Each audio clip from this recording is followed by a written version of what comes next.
Hello, ladies and gentlemen. Hey, Kamaru. Thanks for the time today. How are you doing? Wait, John, you didn't get the first question? Come on. He's doing video right now, so he's passed the reins. Okay.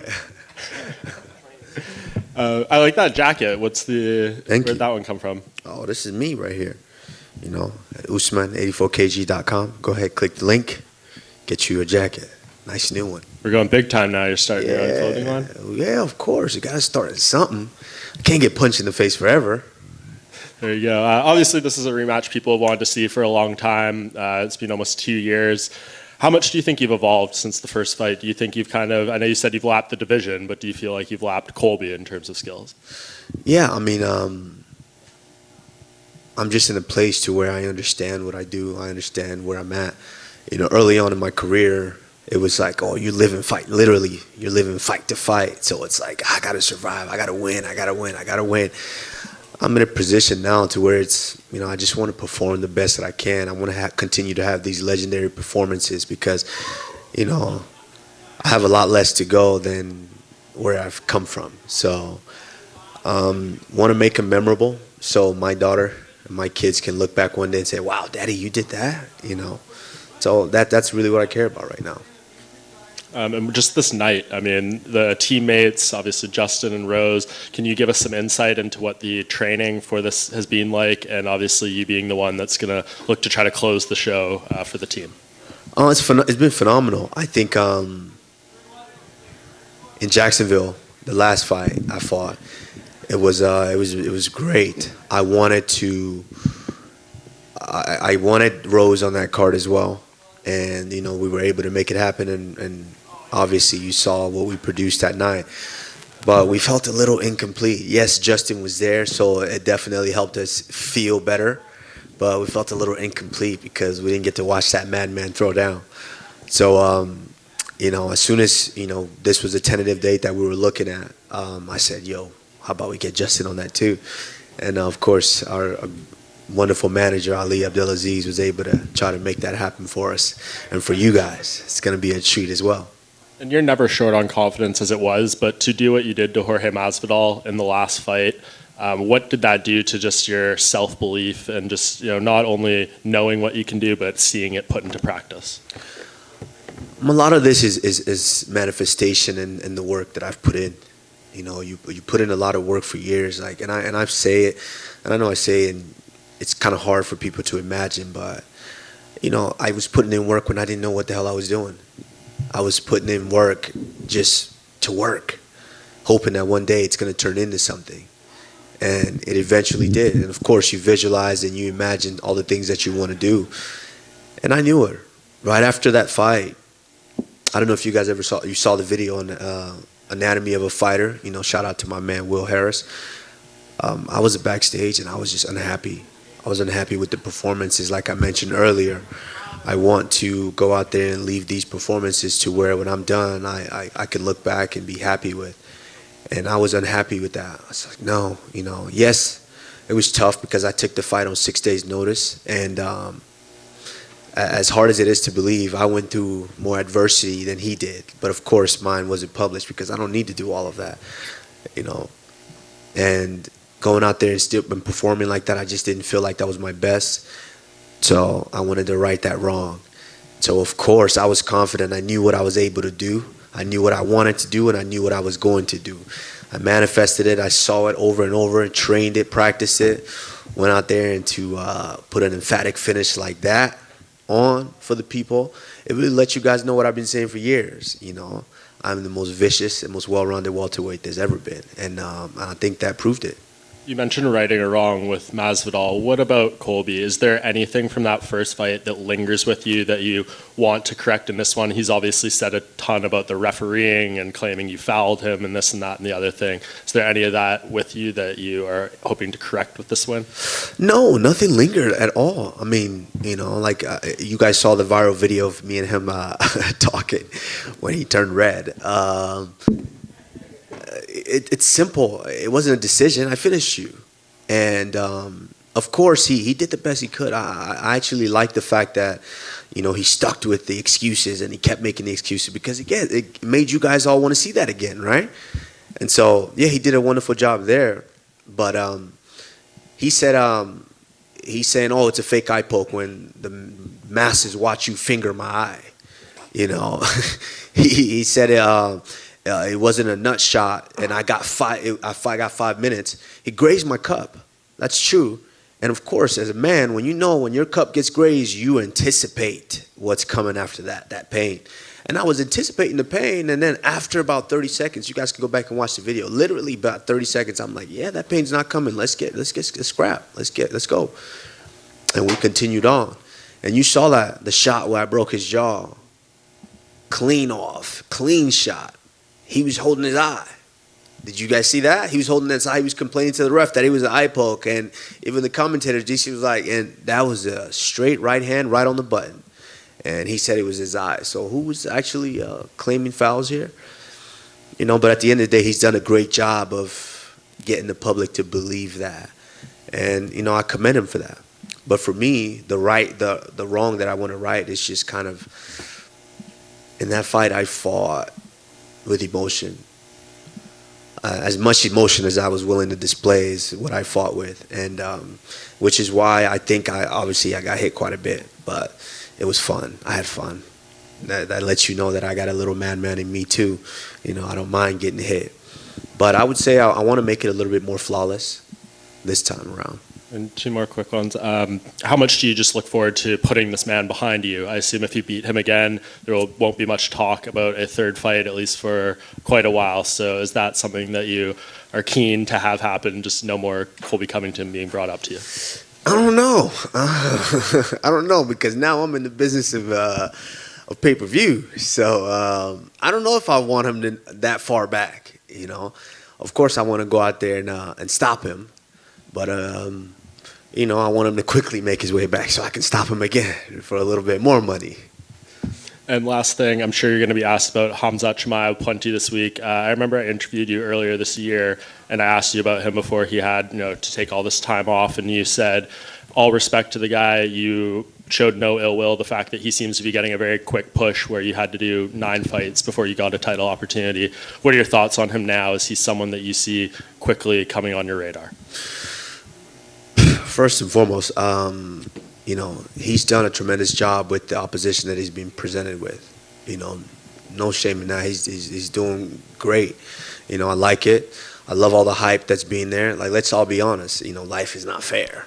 You know, we learn that as kids. You know, life isn't fair. So I know, you know, some guys get a faster push, some guys don't. But it is what it is. You know, more power to him.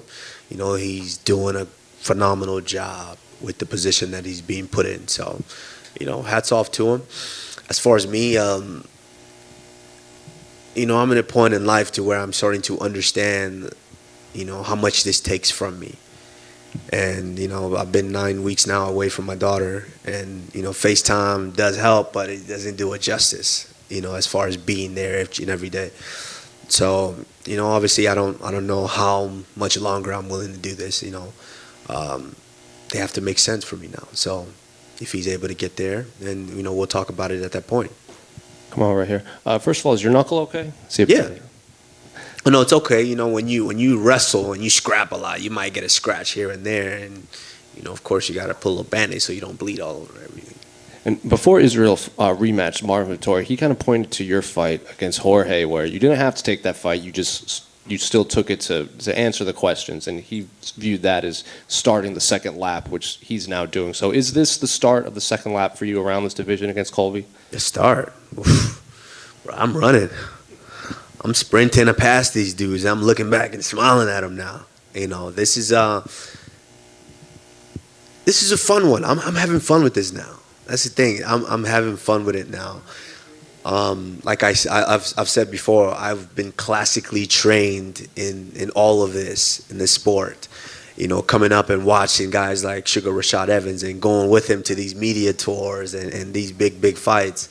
You know, I was able to get an inside look at what this could be to where I was able to dream and manifest what I wanted to be. So being up here and having these opportunities now, I'm just, you know, I'm blessed, and, you know, it feels great. I'm having fun.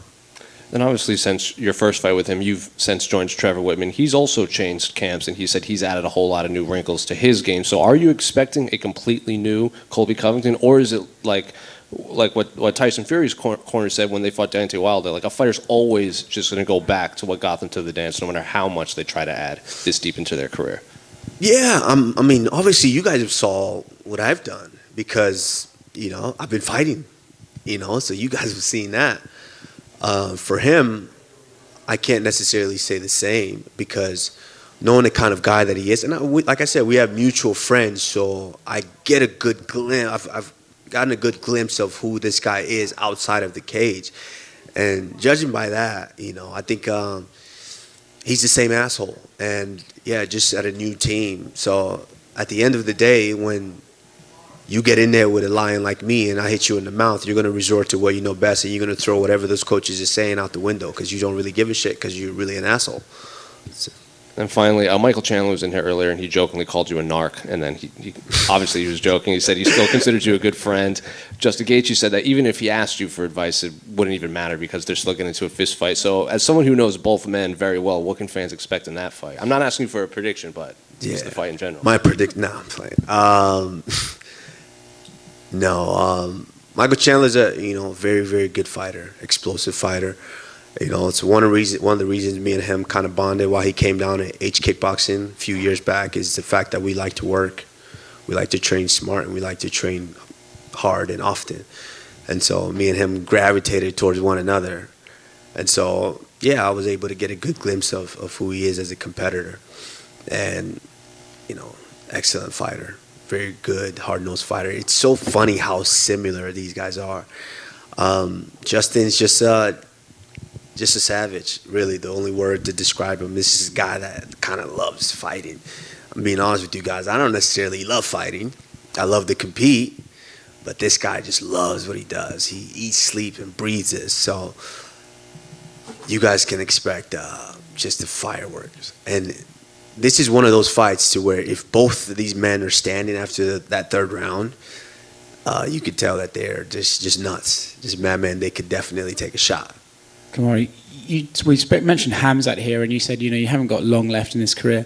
When people start bringing up names like him to you, is there a feeling of like, a champion's work is never done? Like you get rid of one guy and there's already the next guy ahead of you. I mean, that's how it is. Like, come on. After I get done with the fight, what did you guys do last time? I just sent Masvidal to the shadow realm, and you guys are, so who's next? Is Colby next? Like that's what it is. It's always going to be that way. And if all champions, especially some of the best champions in the world, continue to listen to that, then basically all you guys want to see is me continue to be successful until I'm not successful. Then you guys can then put that stamp on it and say, he's washed up, he needs to leave. I want to be that champion who does it I want to do it on my own time. I like Khabib, and I know a lot of people have been throwing a lot of shades, saying a lot of things about Khabib leaving when he wanted to leave. That's how you do it. Even George St. Pierre, that's how you do it. You leave when you want to leave. You don't let the sport retire you.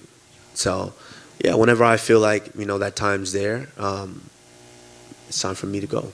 We speak about you lapping the division now, and I think you're in this legacy building phase of your career where people are just kind of throwing any situation at you to see, what can he rise to? I saw you do an interview yesterday, like, can you win another belt? For you personally, what builds more for your legacy? Lapping a division over and over again, or winning a second title in a one-off?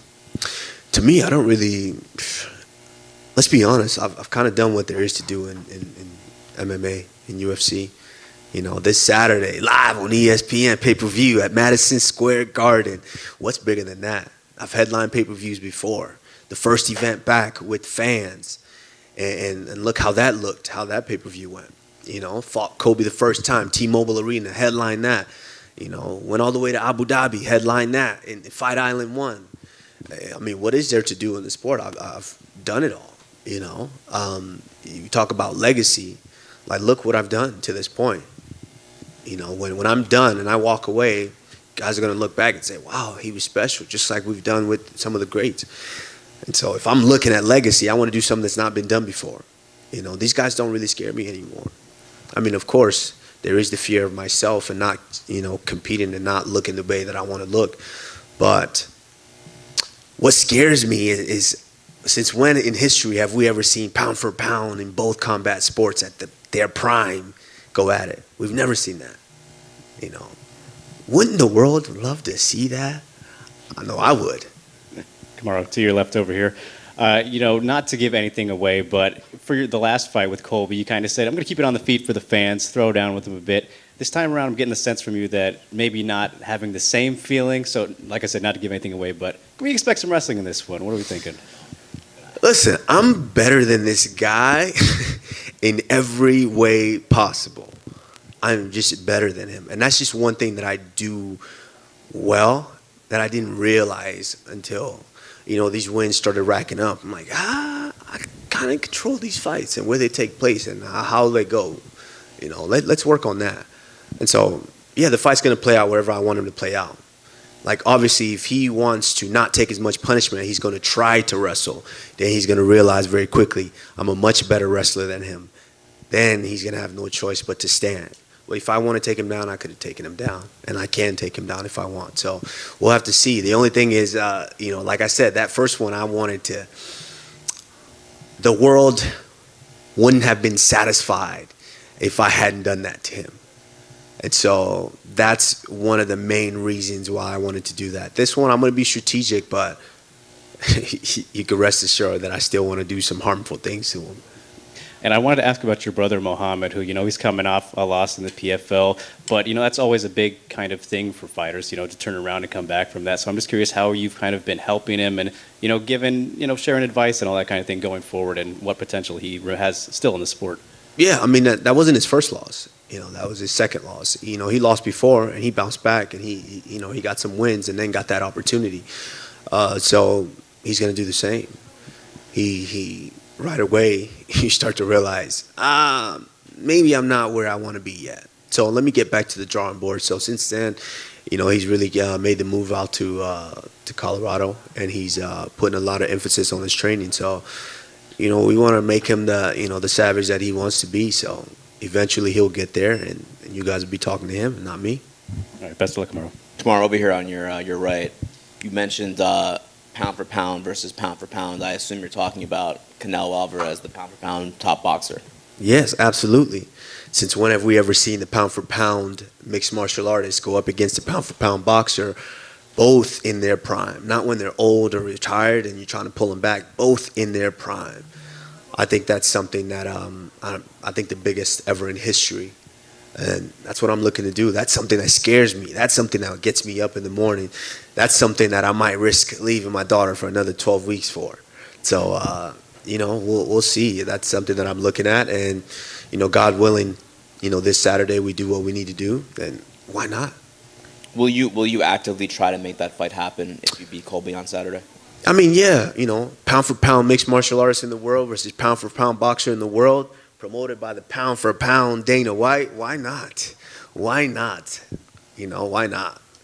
And you're, coincidentally enough, you're actually going head to head with him this week. I know. Saturday. We'll see who does better. I mean, we're both in the business of entertainment nowadays. He's going to entertain on the same night. So are we. We'll see who does better numbers, and then we're going to sit there and we'll have a discussion with the pound-for-pound best promoter in the game, in Dana White, and we'll try to make something happen. Have you spoken to Dana about this? Have you expressed this wish to him? Yeah, Dana's hearing about it now, I guarantee you. He's hearing about it now, and that's one thing that I love about Dana is if it makes money, makes sense. So hopefully we have that conversation. Who wins that fight, you or Canelo? And you talk about boxing too, right? In boxing, yeah, absolutely. Yeah. I mean, come on now. He wouldn't dare come in here. Let's be honest. That's the thing is we have to pursue these guys because we're willing to take that risk. I don't know if they're willing to pursue us. Let's be honest. That, like I said, there's a reason that scares me. That scares me because, he's a master at his craft. And he's used to these boxers. He's used to the boxing speed and the boxing, movements and things like that. We're different. Sometimes different could be good. What's wrong with giving him a different look? So, of course, it's a tall tree to climb, but, we saw what happened the last time I was an underdog.